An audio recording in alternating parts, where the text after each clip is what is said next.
We need to download an image before we make the G-code file. This image should be in JPG or PNG format. Open the CorelDRAW. Import the image which we downloaded.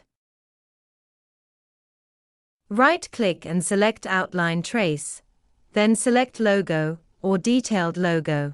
Select Reduce Bitmap or Keep Original Size, both are fine. We can adjust the parameters here according to our requirement if needed. Drag the vector graphics to the right. Delete the original image. Right-click and then select Convert to Curves. Move the cursor to the right side. Click the top colorless button, then right-click a color that you like, for instance, orange color. Right-click and select Ungroup All. Delete the unnecessary parts one by one. Here we can set the height of logo as per our requirement, and the width will be changed automatically according to the locked ratio. Set an outline width for the logo. Here we select hairline. Let's check if there's anything that we need to adjust to make the logo perfect. It seems that we need to adjust this curved corner a bit. Double-click and adjust the arrow's direction.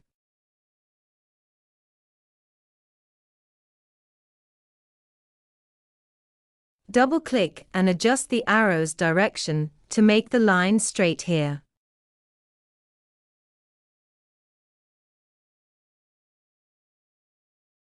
Adjust this corner in the same way.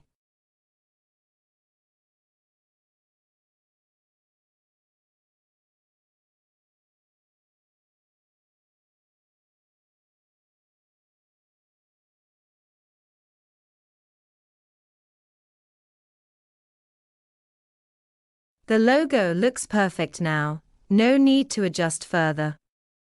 Export the logo as DXF format.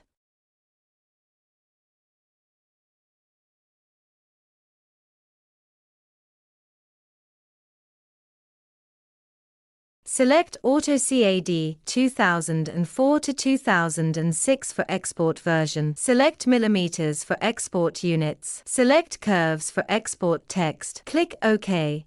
So we have got the DXF file already. It will be further edited in the Aeroga 3D slicer. Open the Aeroga 3D slicer now. Import the DXF file that we just made. Select the logo, then combine and horizontally mirror it. The starting point is OK here, no need to edit in this case. Select the logo and click the button Fill. We are going to print the face panel, so we just select the panel filling. Keep all the parameters here as default, that will be fine. Now it's time to set the parameters on the right column. But before that, we should select the logo.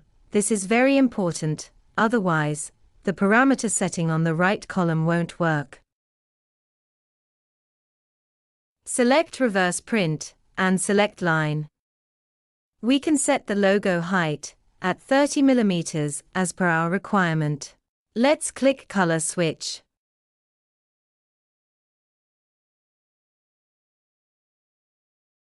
Here we can set the height of each color layer, and set which extruder to print each color layer.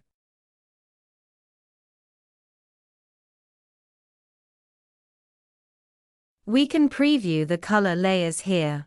The total color layer will be counted automatically.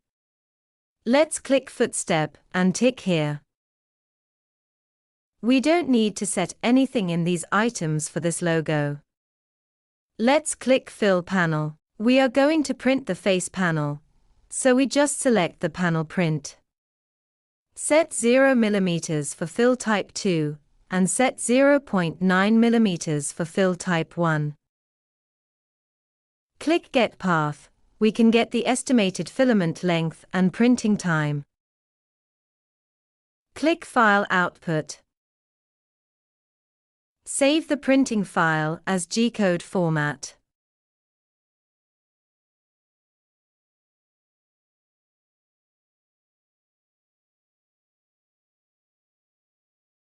Now we've got the printing file of this logo.